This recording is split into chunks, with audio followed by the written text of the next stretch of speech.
안녕하세요. 오늘도 주의 말씀을 사모하는 우리 성도들에게 하나님의 풍성하신 은혜가 넘쳐나시기를 주님의 이름으로 축복합니다.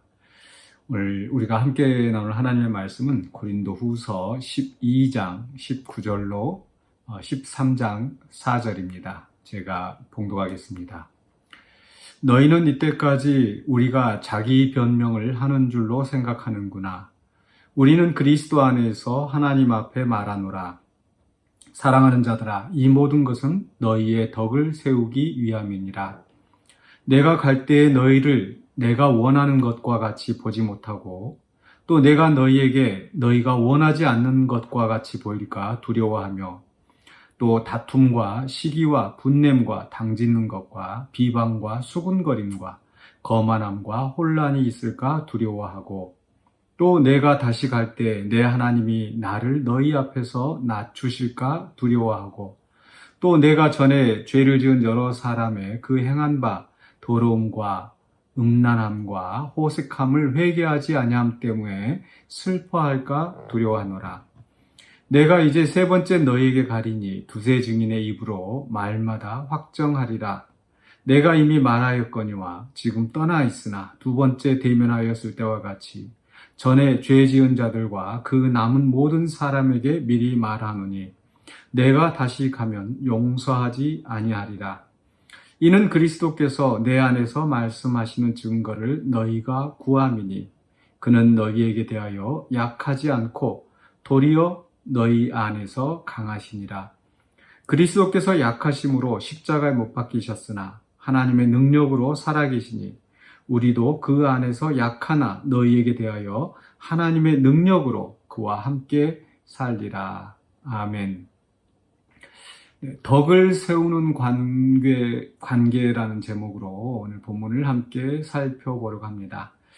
덕을 세우는 관계라고 하는 말씀의 제목은 19절 마지막에 이 모든 것은 너희의 덕을 세우기 위함이다 라는 말씀에서 가져와 봤습니다.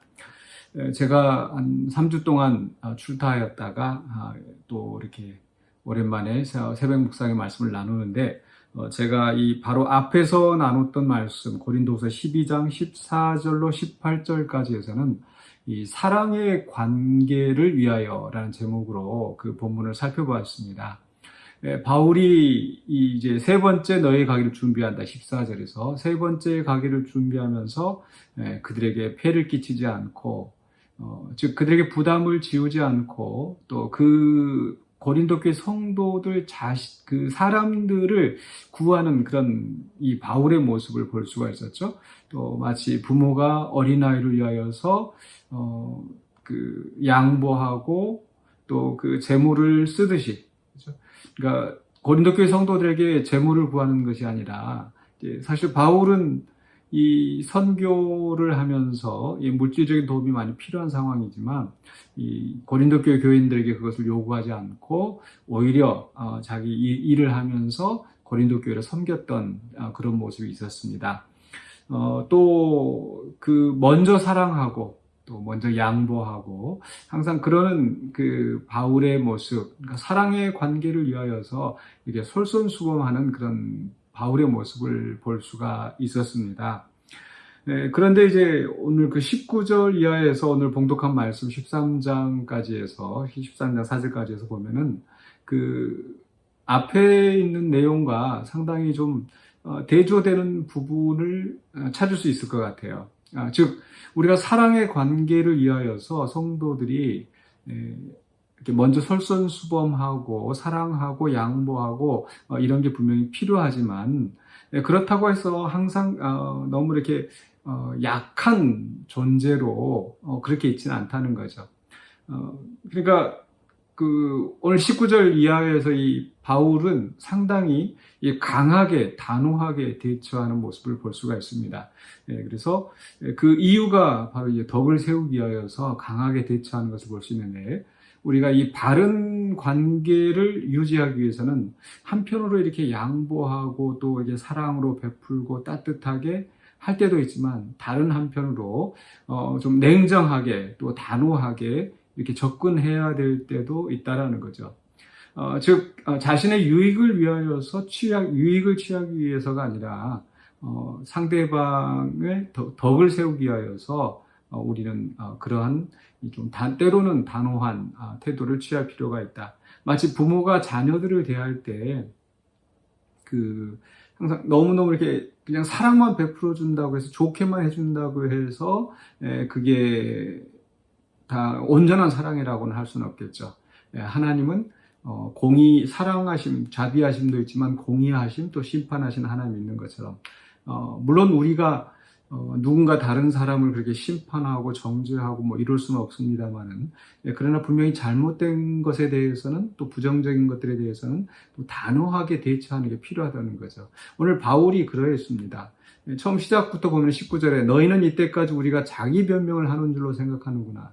앞에서 바울이 자신의 배경에 대해서 나도 한번 자랑하겠다 라고 한다든지, 또 이게 단호한 말로 어떤 변론을 하는 그런 내용들이 있었는데, 이게 자기 변명이 아니라는 거죠. 즉 바울의 사도권을 변호하고, 그래서 이 바울의 사도권을 부인하면서 또 복음의 의미를 희석시키고 왜곡하는 그런 거짓 교사들이나 또 선동하는 무리들로부터 이 성도들을 지키기 위하여서 바울은 해야 할 말을 분명히 하고 때로는 변론을 하는 그런 모습이었습니다. 그래서 우리는 이 덕을 세우기 위한 관계로서 첫 번째로 우리는 이 바른 변명이라고 할까요? 이 성경에 있는 용어대로 하자면 변명인데, 이 바른 변론이 필요합니다. 그러니까 내가 해야 될 말을 정말 잘 분별해서 꼭 해야 될 말을 바르게 말하는 거, 내 입장을 분명히 설명하는 거. 상대방은 내가 설명하지 않으면 모를 수 있습니다. 그래서 분명하게 내 입장을 설명하되, 그것이 내 변명, 내 입장을 옹호하기 위한 것이 아니라 분명히 그 목적이 덕을 세우기 위한 것이 되어야 한다는 것을 염두에 둬야겠습니다. 그래서 부정적인 상황, 갈등적인 상황에서 분명히 덕을 세우기 위해서 분명한 자기 변론이 있어야 되겠다. 또 두 번째로는 20절과 21절에서 바울은 이 두려움에 대해서 이야기를 하고 있죠. 내가 갈 때 내가 원하는 것까지 보지 못하고, 바울은 이 고린도 교회 성도들이 바른 길로 또 믿음에 굳게 서서 하나님이 선하신 뜻을 행하는 것을 보고 싶은데, 그렇지 않고 이들이 왜곡된 그런 말을 듣고 또 다툼, 시기, 분냄, 당짓는 것, 또 이런 문제들이 생길까 두려워한다고 그랬죠. 또 반대로 내가 너희에게 원하는 것을 보지 못하고, 또 너희가 또 나에게서 원하지 않는 것이 보일까봐, 이렇게 문제가 생길까봐 두려워하는 그런 바울의 모습이었습니다. 이것은 이 잘못된 것에 대한 어떤 두려움, 이런 것들은 이 나쁜 두려움이 아니죠. 그런 두려움이 있을 때 우리는 그런 잘못된 것을 개선해 나갈 수 있는 겁니다. 그러니까 이런 이 인간 관계에서 어떤 부정적인 문제 요소가 드러났었을 때 그것이 더 나쁜 결과가 되는 것을 우리는 분명히 두려워해야 합니다. 염려해야 합니다.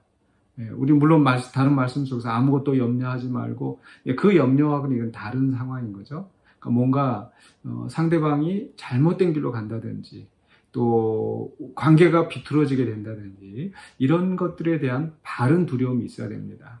그러니까 첫 번째로 바른 변명이 있어야 되고, 두 번째로는 바른 두려움이 있어야 되는 거죠. 그래야 이 문제를 개선할 수 있는 여지가 생기는 겁니다.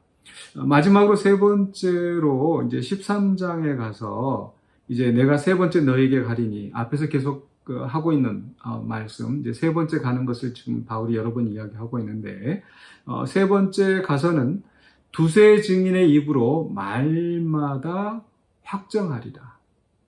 또 2절에서 보면 2절 마지막에 내가 다시 가면 용서하지 아니하리라.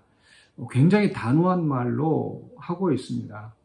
사랑하는 바울이 고린도 교회 성도들을 사랑하지만 그저 다 덮고 다 용서하고 이렇게 넘어가지 않습니다. 그러니까 1절에서 두세 증인의 입으로 말마다 확정하리라. 즉 나에 대해서 나오는 헛소문이랄지, 또는 그들이 잘못된 가르침을, 또 잘못된 문제를 일으키고 있는 이런 사건들에 대해서 마치 법적인 시비를 하는 것처럼 두세 증인의 입으로 말마다 확정하리라. 분명히 잘잘못을 가리겠다라는 거죠. 또 2절에 있는 말씀도 역시 마찬가지로 죄 지은 자들 이런 사람들에 대해서 다시 가면 용서하지 아니하리라. 분명히 바른 단호함이라고 할까요? 그래서 바르게 그 문제에 대해서 그냥 뭐 덕을 세우기 위해서 그냥 넘어가고 유야무야하고 그렇지 않습니다. 바울은 분명히 사랑을 강조하는 또 섬기고 양보하고 이런 모습을 보이고 있지만 다른 한편으로 잘못된 것에 대해서 시시비비를 가릴 때는 확실하게 가리고 또 용서하지 못할 자들에 대해서는 또 반드시 처단하겠다고 하는 그런 의지를 보여주는 거죠.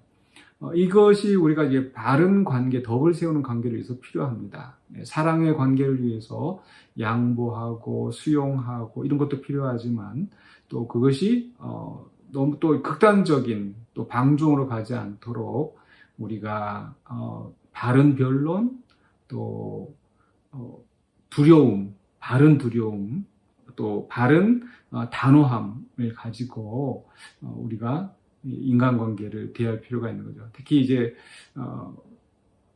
부모가 자녀들이나 또 이제 또 직장에서 상사가 부하 직원을 대할 때든지 이런 어떤 그 권위의 관계가 이 바울과 고린도 교회 성도들처럼 분명한 관계에서는 그런 그 비난하고 괴롭히고 하는 이런 입장이 아니라 덕을 세우기 위하여서 이 바른 단호함을 가지고 분별하고 또 분명하게 설명하고 이야기하고 이런 입장이 필요하다라는 거죠. 그래서 우리가 그리스도인으로서 사랑과 함께 또 이런 부정적인 문제들을 잘 대처해 나가는, 단호하게 대처해 나가는 그런 우리가 성도들이 되어야 되겠습니다. 또 그것이 바로 하나님께서 우리를 기뻐하시는 삶의 모습이 될 것이고 또 그것을 위하여 우리는 더욱더 하나님 앞에 겸손하게 지혜를 구하고 또 용기를 구하는 이런 성도들이 되어야겠습니다. 우리 기도하겠습니다. 사랑해 주님 감사합니다. 우리는 세상에 살아가면서 여러 가지로 인간관계를 맺으면서 살아가는데 그 속에서 우리가 또 사랑하고 양보할 것은 양보하되 또 잘못된 문제들에 대해서 우리가 바르게 시시비비를 가리고 내 변명이나 내 유익을 위하여서가 아니라 또 상대방 또 다른 사람의 덕을 세우고 하나님의 나라와 의를 이루기 위하여서 때때로 우리가 또 단호하게 결단하고 또 문제를 해결해야 될 부분이 있거든 우리가 용기 있게 헤쳐나갈 수 있도록 도와주시옵소서. 모든 걸 주님께 감사드렸고 예수 그리스도 이름으로 기도하옵나이다. 아멘.